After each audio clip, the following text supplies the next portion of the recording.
വഖഫ് ഭേദഗതി നിയമം നടപ്പിലാക്കിയതോടെ സാമൂഹിക നീതി ഉറപ്പാക്കിയെന്ന് പ്രധാനമന്ത്രി നരേന്ദ്രമോദി. വഖഫിന്റെ പേരിൽ ഹെക്ടർ കണക്കിന് ഭൂമിയാണുള്ളത്. വഖഫ് സ്വത്തുക്കളുടെ ആനുകൂല്യങ്ങൾ ആവശ്യക്കാർക്ക് ലഭിക്കുന്നില്ല, മറിച്ച് ഭൂമാഫിയയ്ക്കാണ് ലഭിക്കുന്നതെന്നും മോദി പറഞ്ഞു. വഖഫ് നിയമം ഭേദഗതി ചെയ്തതോടെ ദരിദ്രരെ കൊള്ളയടിക്കുന്നത് അവസാനിക്കും.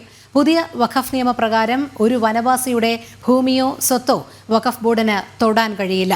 ദരിദ്ര മുസ്ലിങ്ങൾക്കും പസ്മാണ്ട മുസ്ലിങ്ങൾക്കും അവരുടെ അവകാശങ്ങൾ ലഭിക്കുമെന്നും അദ്ദേഹം കൂട്ടിച്ചേർത്തു. आज ईमानदारी से उसका उपयोग हुआ होता तो मेरे मुसलमान नौजवानों को साइकिल के पंक्चर बना करके जिंदगी नहीं गुजारनी पड़ती, लेकिन इससे मुट्ठी भर भू माफिया का कोई भला हुआ। पसमानदा मुस्लिम इस समाज को कोई फायदा नहीं हुआ।